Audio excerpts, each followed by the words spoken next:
All right, Abdul Carter. Yeah, that's a nice name. A guy who's in the mix for the number 1 overall pick. He ain't doing it either. From Penn State. He ain't gonna go. Apparently, he will not work out at the combine. He is dealing with a shoulder injury, an issue. That is true. He is dealing with a shoulder. Here's the part I don't understand. Because his representatives told ESPN that he suffered the injury playing Notre Dame. Yet we discussed his injury going into the game against Notre Dame. So I'm not sure why they're telling this version of it when we all were there and talked about that, along with Jeremiah Love, both of their, best players on the team not being 100% going into the Orange Bowl. So why the spin now that he suffered it against Notre Dame and not previously against Boise State? I mean, the only reasoning I could possibly give is it could have been a different injury that he did hurt himself more or differently in the Notre Dame game. If you paid attention, he went out. He was out for a good period of time during that game. So he did hurt himself the game prior in the Boise game. And he was able to play in the Notre Dame game. But that's the only reason that I could give, because he did injure it before the shoulder. Maybe something different happened in the Notre Dame game because he did go out. Like, he went out of that game. So that would be the only reason that I would give. Maybe re-injured. Maybe they didn't term it correctly. I don't know. Yeah, maybe they just made a mistake. I mean, there's that. I also think there's the potential chance that of what LaVar is saying, where maybe the initial injury occurred against Boise, and then about a week later, it got worse, or there was a separate or different injury that occurred versus Notre Dame. But what it does is ultimately it gives you a timeline of, that was, into January. So it probably would have been hard for him to be able to prepare himself to perform at the combine 5 weeks later, to be able to heal that injury and be able to get through it, to perform up to his ability or what he needs to. So, to me, it has a lot to do with the timeline too, for a lot of these agents when they're trying to portray why a guy's not choosing to do something at the combine. Every one of these agents, and look, our show's been through it before. I've been through it before. They will do everything they can to protect their player's reputation going into it, because that's their biggest concern. There's always things that someone has said something over the course of the player's life. And there's, different reports that come out, and, then the other agents who are competing against those guys try to distort it, try to, throw it out there as a report to media outlets. And then that creates this firestorm, or that creates a concern for the agent representing the player, because he doesn't want that to get out. He doesn't want his player to drop in the draft. That means money off the table for him. I mean, it's honestly always about money when it comes down to it. I mean, these players are doing everything they can to prepare themselves to perform at their combine, at the pro day, whatever it may be, to make sure they can maximize where they get drafted and making the most money as possible. And these agents are doing everything they can outside of it to protect their reputation, to protect their client, and make sure that they make as much as they possibly can off of these players when it comes to the NFL draft.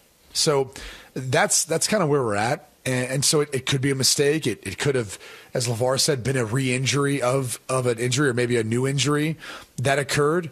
And the agents are trying their best to make sure that people know, like, hey, he's still hurt. He's not going to be able to test at this point. Now, at his pro day, he'll be able to test and do some stuff then. And that gives him another month or so to prepare himself to become that track athlete like we talked about, but also recover and allow his shoulder to heal. I'll say this. I don't think he will run as fast as Jason or Micah in his 40, but he will have I'm pretty confident he will have a tremendous pro day. He will have. I mean, I've been paying attention to and keeping up with what he's got going on. I mean, he's coming along very nicely. He will have a nice pro day. I will say that.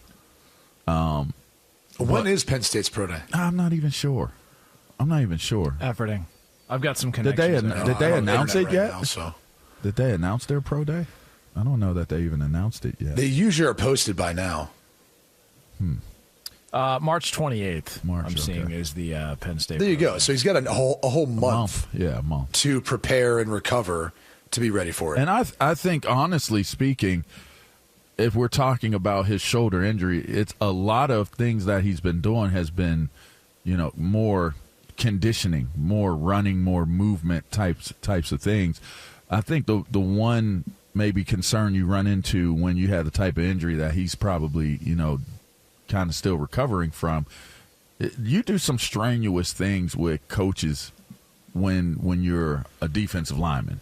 Like, I mean, it's pretty interesting. Like, there was this one coach, and he would literally do wrestling moves on the players. I don't know if he was still around. I forget the coach's name.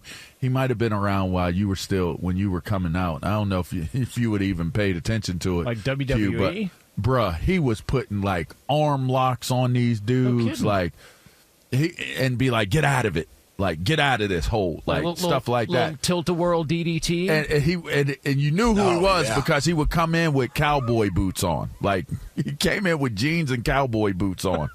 He was a coach or whatever he was. I'm pretty certain he was a D-line coach or whatever, or O-line coach, something to that effect. And he was at the combine? Bro, he was locking these dudes up. He was locking them up, man. Who is he? He grabbed Courtney, and Courtney's looking at him like, this isn't football. Like, what? Why are you grabbing on me like this?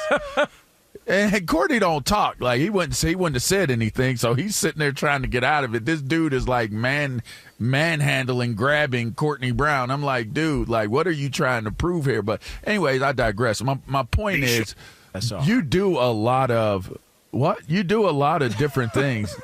Bad News Bears. You do the Bad News Bears. The defensive line and offensive line, they do a lot of things with their hands and their arms and stuff like that. So I think erring on the side of caution after he did so much to try to get back and play in the game to begin with, was, I think that was admirable. And so, yeah, I think giving him a little bit more time to get himself prepared for a pro day is I think that's the right move. I don't even think that that's an excuse to not perform at the combine. I just think that it's the right decision for him to get as much rest on his body and as much prep as he can possibly get before he does anything.